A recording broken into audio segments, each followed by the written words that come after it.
अल्मोड़ा जिले के सल्ट विकास खंड के राजकीय इंटर कॉलेज खुमाड़ में कार्यक्रम का आयोजन किया गया। कार्यक्रम में पहुंचे केंद्रीय राज्य मंत्री अजय टम्टा, सल्ट विधायक महेश जीना ने आजादी की लड़ाई में शहीद हुए 2 सगे भाइयों को श्रद्धांजलि अर्पित की।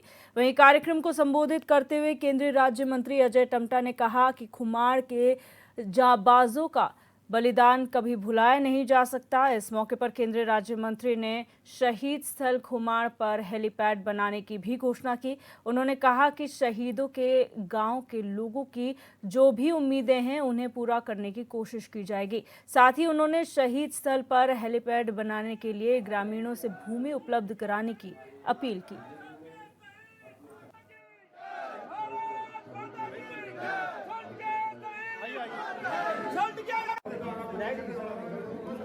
अभी ऐसा आज हमारे माननीय मुख्यमंत्री पुष्कर सिंह धामी जी के को भी यहाँ आना था, लेकिन अचानक ही कुछ आवश्यक काम पड़ने की वजह से वो नहीं आ पाए। उनका संदेश मिला है और जल्द ही हम एक और प्रोग्राम लगा के, क्योंकि माननीय मुख्यमंत्री जी ने तो कहा था कि कुछ घोषणाएं मेरी तरफ से आप कर देना, लेकिन मैंने इसलिए जान के नहीं की। मैं चाहता हूं कि जब मुख्यमंत्री जाएं तो छप्पर फाड़ के हमें दे के जाएं। खाली बूंद बूंद से हमारे सल्ट का गुजारा नहीं होने वाला, और इसलिए हमने वो 2-3 घोषणाएं नहीं की, क्योंकि हमारा कम से कम 10-15 घोषणा कराने का हमारा उद्देश्य माननीय मुख्यमंत्री जी से था। और हम कोशिश करेंगे जल्दी सल्ट में माननीय मुख्यमंत्री जी का दोबारा प्रोग्राम लगाएंगे, क्योंकि हमारे क्षेत्र में अनेक प्रकार के कार्यक्रम होते रहते हैं। कभी हमारा चपोट महोत्सव हो जाता है, कभी हमारा माननीय देघाट में 26 जनवरी का प्रोग्राम होता है, कभी 19 अगस्त का होता है, कभी हरियाली तीज का हम प्रोग्राम करते हैं। तो हम किसी न किसी मंडल में माननीय मुख्यमंत्री जी को बुला के और क्षेत्र की बड़ी बड़ी योजनाओं को लाने का हम प्रयास कर रहे हैं। शहीद दिवस के माध्यम से सल्ट खुमाड़ को प्रतिवर्ष दर्जनों सौगातें मिलती आ रही है, और वर्तमान में इस क्षेत्र से लोकप्रिय विधायक महेश जीना जी और इस क्षेत्र से सांसद के रूप में अजय टम्टा जी, दोनों ने राज्य की तरफ से और केंद्र की तरफ से उन अमर वीरों को आज श्रद्धांजलि अर्पित की। और प्रतिवर्ष आज सल्ट लगातार उन्नति की तरफ, प्रगति की तरफ और विकास की गति को आगे, अभी हमने जिक्र किया कि सैकड़ों करोड़ की योजनाएं आज सल्ट में निर्माण कार्यों की, सड़कों की, पेयजल की तमाम क्षेत्रों में चल रही हैं। तो निश्चित रूप से आज सल्ट की जनता ने स्वागत, अभिनंदन किया दोनों नेताओं का और उन शहीदों को श्रद्धांजलि अर्पित की। अल्मोड़ा जिले के सल्ट विकास खंड के खुमाड़ में आजादी की लड़ाई में शहीद हुए 2 सगे भाइयों को पूर्व मुख्यमंत्री हरीश रावत ने भी श्रद्धांजलि दी। इस मौके पर हरीश रावत के साथ पूर्व विधानसभा अध्यक्ष गोविंद सिंह कुंजवाल, पूर्व सांसद प्रदीप टम्टा, गंगा पंचोली समेत कई कांग्रेस कार्यकर्ता मौजूद रहे। पूर्व मुख्यमंत्री हरीश रावत ने जनसभा को संबोधित करते हुए दावा किया है कि कांग्रेस 2027 में सत्ता में वापसी करने वाली है। इस मौके पर हरीश रावत ने सल्ट की पीड़ित किशोरी के परिजनों को हर संभव मदद का आश्वासन दिया है। उन्होंने बीजेपी पर निशाना साधते हुए कहा कि बीजेपी सरकार महिलाओं को सुरक्षा देने में सक्षम नहीं है। हमारे अल्मोड़ा जनपद में मुख्य रूप से 4 स्थानों पर 1942 में लोग शहीद हुए। आजादी का आंदोलन बड़े जोर से चला है। ये परंपरा है कांग्रेस की से कि वो हर शहीद स्थल पर जाकर के श्रद्धांजलि देने का काम करते हैं। सबसे पहले चनौदा में 2 सितंबर को होता है, देघाट में होता है 19 अगस्त में, उसके बाद 25 अगस्त को स्वामी जयंती होता है, और 2 सितंबर को आपका चनौदा में होता है, और उसके बाद 5 सितंबर को जो है माड़ में। ये हमारे अल्मोड़ा जनपद का सौभाग्य भी है कि आज़ादी के आंदोलन में अल्मोड़ा जनपद के लोगों ने बढ़ चढ़ के भाग लिया। सबसे पहले तो मैं सल्ट की शहीद भूमि को नमन करना चाहूँगी, और प्रत्येक वर्ष यहाँ इन शहीदों के नाम पर मेला लगाया जाता है, और कई विकास कार्य भी शहीदों के नाम पर यहाँ पर हुए हैं। तो हमारे पार्टी के, और मैं यहाँ पर जो है सभी लोगों शहीदों के नाम पर यहाँ पर आते हैं और अपनी श्रद्धांजलि अर्पित करते हैं और इस क्षेत्र के विकास में अपना योगदान देते हैं, और बहुत अच्छा कार्यक्रम यहाँ पर रहता है। और शहीदों के नाम पर ही सल्ट में बहुत सारे विकास कार्य भी पूर्व में भी हुए हैं और भविष्य में भी हम चाहेंगे कि यहाँ पर हों।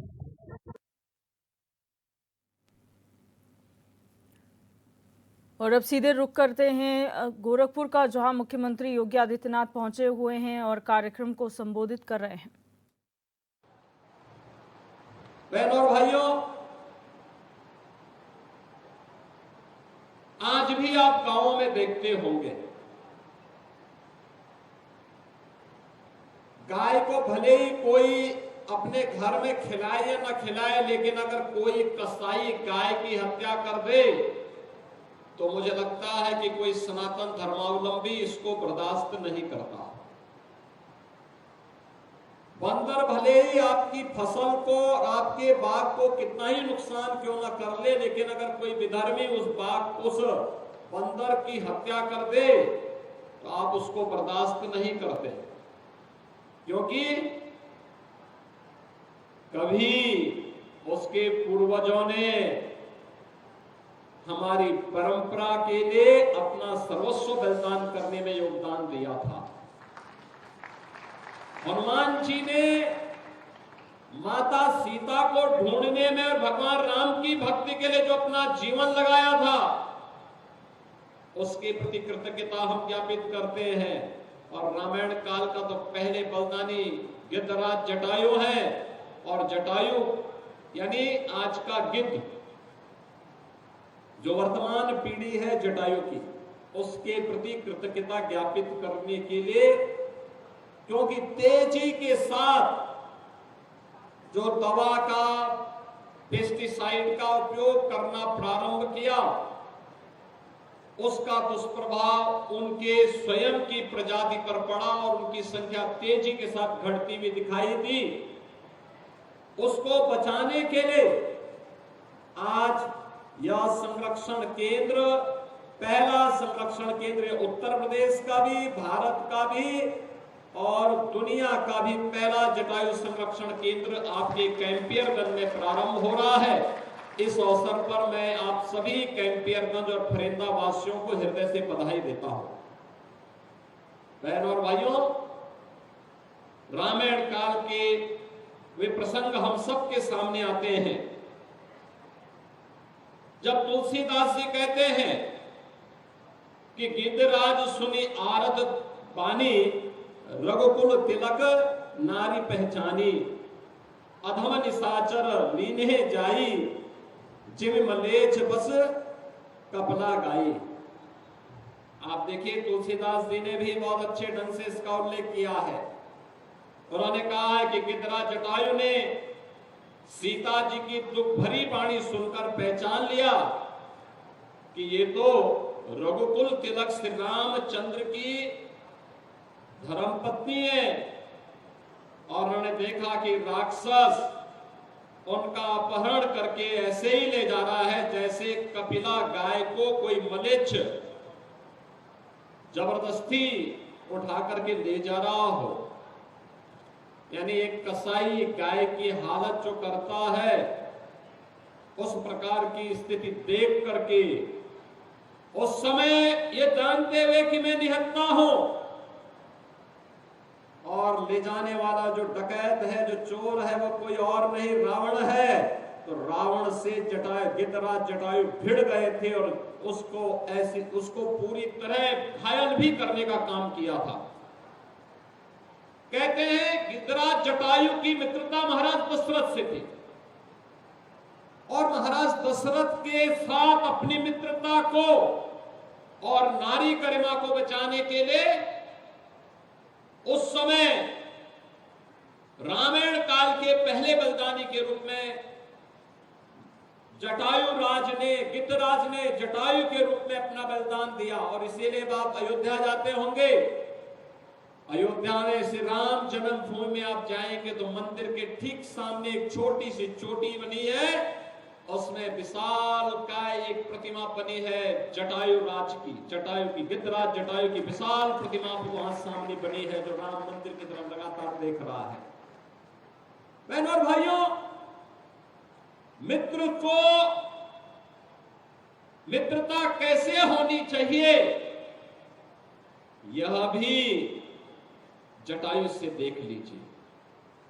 वचन कैसे निभाने चाहिए, यह भी हमारा रामायण हमें बता देता है।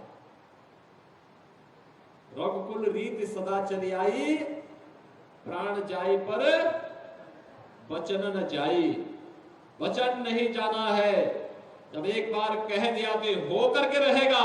और यह कह करके पूरा रामायण काल आज हमारे लिए आदर्श बना है। गांव गांव में रामलीलाएं होती हैं, इसके पीछे यही कारण है। वो मर्यादाएं थी, वो अनुशासन था। याद रखना, एक तरफ मित्रता का धर्म निभाने, नारी गरिमा की रक्षा करने का दायित्व गिद्धराज जटायु कर रहे हैं। और आज के कालखंड में भी आप देखते होंगे, इस धरती की शुद्धि के लिए भी। अब बढ़ते हैं आगे। महात्मा ज्योतिबा फुले और सावित्रीबाई फुले को भारत रत्न देने की मांग तेज हो गई है। हरिद्वार में ज्वालापुर स्थित सैनी आश्रम में महात्मा ज्योतिबा फुले और सावित्रीबाई फुले की मूर्तियां स्थापित कर अनावरण किया गया।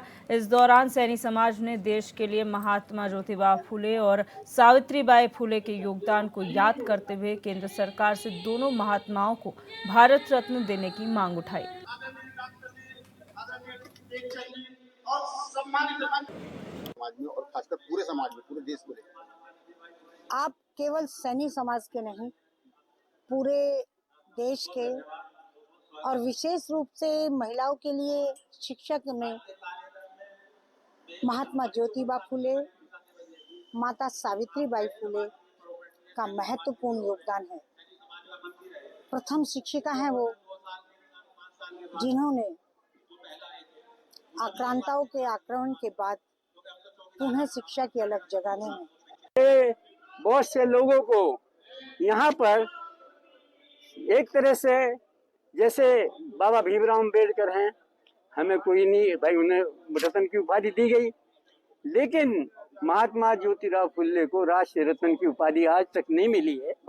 हाँ, तो राष्ट्रीय रत्न की उपाधि भारत रत्न की है, भारत रत्न की, हाँ राष्ट्रीय रत्न हुई है। भारत रत्न से इनको दोनों को, महात्मा ज्योतिराव फुले को और माता सावित्रीबाई फुले को सुशोभित किया जाना चाहिए। ये हमारी मांग है, ये हम सरकार से पुरजोर मांग। प्रदेश में ठेकेदार 19 सूत्रीय मांगों के निराकरण नहीं होने तक अनिश्चितकाल के लिए हड़ताल पर चले गए हैं। कोटद्वार में पर्वतीय ठेकेदार संघ दुगड्डा के बैनर तले पूरे प्रदेश से ठेकेदारों ने पीडब्ल्यूडी दुगड्डा कार्यालय में बैठक की।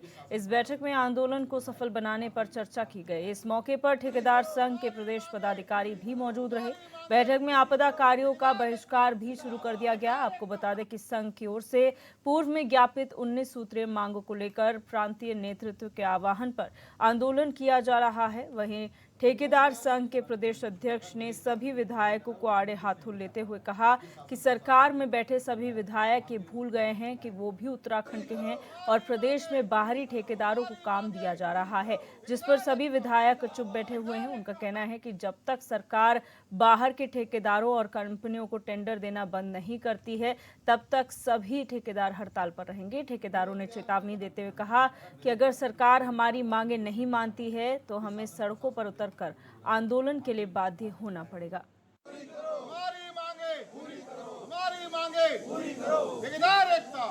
उत्तराखंड में पलायन बहुत बड़ी समस्या है और आज की तारीख में अगर पहाड़ों में पलायन किसी ने रोका है तो वह है ठेकेदार। लेकिन ठेकेदार के लिए आज इतनी नियमावली प्रदेश सरकार ने दे दी है कि वो ठेकेदार बहुत मायूस हो गया है, क्योंकि रजिस्ट्रेशन की प्रक्रिया बहुत जटिल हो गई है। जो टेंडर लगते हैं वो इतने नियम कानून के साथ बड़े बड़े लगने लगे कि प्रदेश के जो छोटे ठेकेदार हैं वो काम नहीं कर पा रहे। यहाँ पे सरकार को आपके माध्यम से हम ये बताना चाहेंगे कि एक ठेकेदार अपने साधन संसाधन से सरकार की जो भी विकास की नीतियाँ हैं उनको धरातलीय रूप देता है, तब जाके सरकार के विकास कार्य पूरे प्रदेश को दिखाई देते हैं। लेकिन वही ठेकेदार, पहली बात तो जो नियम नए आए हैं जिनके अनुसार बड़े बड़े टेंडर लग रहे हैं, कल को बेरोजगार हो जाएगा, वो काम ही नहीं मिल पाएगा। तो पलायन की समस्या तो पहले से बनी हुई है। जैसे हमारा ये ठेकेदारों का जो प्रदर्शन चल रहा है वो इस वजह से चल रहा है कि आज उत्तराखंड के अंदर जो हमारी पूरी सरकार में 70 के 70 विधायक बैठे हैं वो ये नहीं समझ पा रहे हैं कि वो उत्तराखंड के लोग हैं, क्योंकि आज उत्तराखंड के अंदर सब बाहर के ठेकेदारों को काम दिया जा रहा है सरकार के द्वारा। और इसी वजह से हमारा पूरा उत्तराखंड, क्योंकि उत्तराखंड एक सिर्फ ठेकेदारी है, एक व्यवसाय है, न तो नौकरी है, न कोई ऐसा कोई व्यवसाय उत्तराखंड के अंदर की जिससे हम अपना भरण पोषण कर सके। मात्र एक ठेकेदारी है जो हमारे सदियों से चला आ रहा था। लेकिन आज के जो दौर में जो सरकार द्वारा और अधिकारियों द्वारा जो आज बाहर के ठेकेदारों को ज़्यादा से ज़्यादा बड़े टेंडर लगा करके और बाहर के ठेकेदारों को, बाहर की कंपनियों को काम दिया जा रहा है, उसके विरोध में पूरा प्रदेश के ठेकेदार जो है एकत्रित होकर के विरोध कर रहे हैं। क्योंकि आज हमारे पास अपनी परिवार को पालने के लिए संकट गहरा गया है पूरे प्रदेश के अंदर। तो हमारा सारे प्रदेश के ठेकेदारों से एक ही कहना है कि भाई जब तक ये छोटी निविदाएं नहीं लगाएंगे, बड़ी निविदाओं को छोटी नहीं करेंगे और बाहर के ठेकेदारों को उत्तराखंड से बाहर नहीं करेंगे, तब तक हमारा।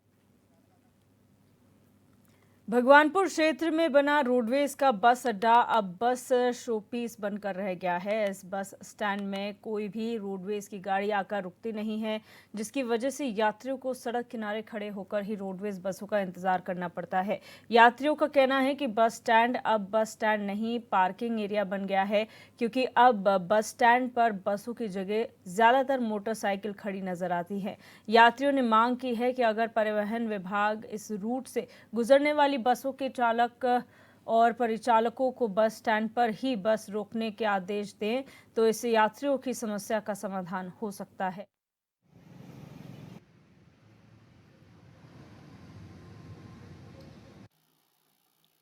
आप लोगों का और ये जो है मुद्दा कई बार सामना आ गया। हमने अधिकारियों को एसडीएम के माध्यम से, तहसीलदार जी के माध्यम से भगवानपुर बस स्टैंड का मुद्दा कई बार उठा लिया, ज्ञापन भी दे चुके। लेकिन मुझे लगता है कि भाजपा का जो मुख्यमंत्री है उसके कान में जूं नहीं रेंगती, वो तेल घेर के सोया हुआ है इसमें। यहाँ किसी बड़े हादसे का इंतज़ार कर रहे हो वो शायद, कि कोई बड़ी दुर्घटना घटे और तब हम ये इस बिल्डिंग का उपयोग करें। शायद उसी से ही ये उद्घाटन करवाना चाह रहे बड़ी दुर्घटना से। जब यहाँ से 2012 में सुरेंद्र राकेश जी कांग्रेस सरकार में परिवहन मंत्री बने तो ये प्राथमिकता थी कि यहाँ से भगवानपुर में एक रोडवेज बस स्टैंड भी होना चाहिए। शासन काल में वास्तव में कि यहाँ बस स्टैंड बना था, बस स्टैंड का चयन उस समय सही नहीं हो पाया। बस स्टैंड का चयन जहाँ पे हुआ, एक तो वह जगह कम है, बहुत कम। दूसरी बात, उस जगह पर पहुँचने के लिए बड़ी बस जाने में तो बड़ी दिक्कत होगी। छोटी बस अगर चली जाए खानपुर चौराहे पर, यदि जाम लग जाए तो जाम की समस्या तो हमेशा रहती है वहाँ पर। यदि जाम लग जाए तो गाड़ी घंटों घंटों वहीं खड़ी रहेगी। तो इसलिए अब ड्राइवर को समय से पहुँचना है, सवारी को समय से पहुँचना है, तो इसलिए लोग बाग सीधे निकल जाते हैं ज़्यादातर। इसी यही वजह है वो जो बस स्टैंड है वो करोड़ों रुपया लगा हुआ बेकार गया। सर वहाँ पे बसें नहीं रुकती और धूप में बारिश में हमें वेट करना पड़ता है। वहाँ बसें नहीं रुकती, इसलिए यहीं जल्दी आके रुकती है बसें, यहीं वेट करते हैं बसों का। वहाँ पे कुछ बस नहीं जाती है वहाँ पे? नहीं सर। तो सिर्फ शोपीस बन के रह गया हो? जी सर। कब से बना हुआ है पता है? नहीं सर, अब कुछ पता भी नहीं अभी जी। तो कभी गाड़ी वहाँ पर देखी तो? नहीं सर, कोई गाड़ी नहीं देखी वहाँ पे। तो जो स्टूडेंट है स्कूल के लिए, तो वहाँ पर ही वेट करते हैं? हाँ जी सर, यहीं पे करते हैं। जब भी कहीं जाना होता है तब यहीं आते हैं। तो क्या संदेश देना चाहेंगे सरकार को आप बस स्टैंड के बारे में? सर जल्द से जल्द उन्हें से अच्छी तरह वो करना चाहिए, मतलब बसें रुके वहाँ पर, कुछ कार्रवाई करनी चाहिए उसके लिए। इस क्षेत्र की एक बहुत ज़रूरत के रूप में बस अड्डे का निर्माण कराया गया माननीय स्वर्गीय सुरेंद्र राकेश जी द्वारा और कांग्रेस सरकार के द्वारा ये बस अड्डे का निर्माण हुआ। निश्चित रूप से ये एक बहुत सख्त ज़रूरत थी क्षेत्र के लोगों की, उसके मद्देनज़र रखते हुए जो है ये निर्माण हुआ। लेकिन अफसोस की बात यह है कि जब से भाजपा सरकार आई है, जितने भी काम कांग्रेस के टाइम में हुए उनको कहीं ना कहीं अटकाने का काम इस सरकार ने किया है और ये जनता की समस्याओं से इस सरकार का कोई सरोकार नहीं है। ये सिर्फ हिंदू मुस्लिम करके अपनी राजनीति चमकाना चाहते हैं, इसके अलावा उनके पास कुछ नहीं। यहाँ बीडी इंटर कॉलेज के बिल्कुल समीप में ही यहाँ रोडवेज का बस स्टैंड बना है और ये हमारे जो पूर्व भगवानपुर के हमारे पूर्व कैबिनेट मंत्री थे आदरणीय सुरेंद्र राकेश जी का एक सपना था कि जब वो परिवहन मंत्री थे कि बसें यहाँ पर रुका करें और भगवानपुर के लोगों को बस स्टैंड की सुविधा मिला करे जो है।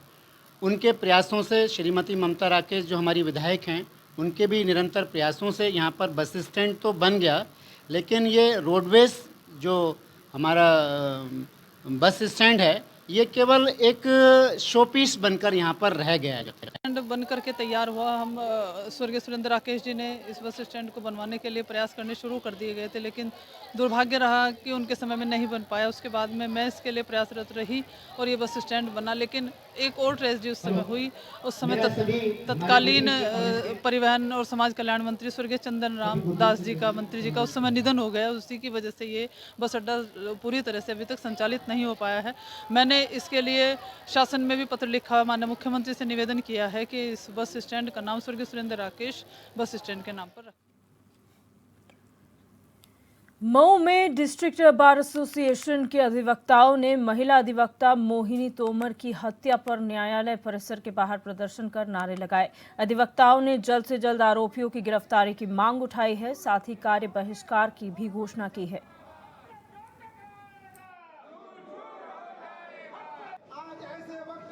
हम सभी लोग, पूरा अधिवक्ता समाज, मंगलवार को जिस तरीके से दिन दहाड़े 2:30 बजे के बाद दिन में कचहरी परिसर से महिला अधिवक्ता फौजदारी की वरिष्ठ अधिवक्ता थी मोहिनी सिंह तोमर, जिस तरीके से अपराधियों ने उन्हें अगवा किया और लगातार जब परिवार के लोग ढूंढते रहे तो उनकी रात में जो है एक सुनसान जगह पर हत्या करके छोड़ी गई लाश के रूप में जो है बरामद हुई। आज इस घटना को लेकर जहां बुधवार से जनपद कासगंज के अधिवक्ता, पूरा उस इलाके के अगल बगल के जनपदों के अधिवक्ता इस घटना को लेकर जहां आज आंदोलित है, उस घटना की सूचना जैसे ही समाचार पत्रों में हमें मिली है, आज पूरा इस जनपद का अधिवक्ता समाज उद्वेलित है और उद्वेलित होकर इस घटना की हम निंदा करते हुए न्यायिक। चंदौली के चकिया तहसील क्षेत्र में जंगली जानवरों को पकड़ने के लिए वन विभाग ने पिंजरा लगाया है। जानवरों को पकड़ने के लिए विभाग ने गांव में कई जगहों पर सेंसर कैमरे लगाए हैं। साथ ही ग्रामीणों को रात में बाहर जाने के लिए सतर्क रहने को कहा है, जिससे सभी लोग आपको बता दें कि यहाँ पर सतर्क रह सके। और वन विभाग अपनी ओर से पूरी कोशिश कर रहा है। वहीं आए दिन हमले लगातार होते जा रहे हैं। आपको बता दें, गुरुवार की सुबह किसी जंगली जानवर ने 6 लोगों पर हमला बोल दिया था, जिससे सभी लोग गंभीर रूप से घायल हो गए थे। इस हमले के बाद डीएम के निर्देश पर वन विभाग की टीम मुस्तैद हो गई है।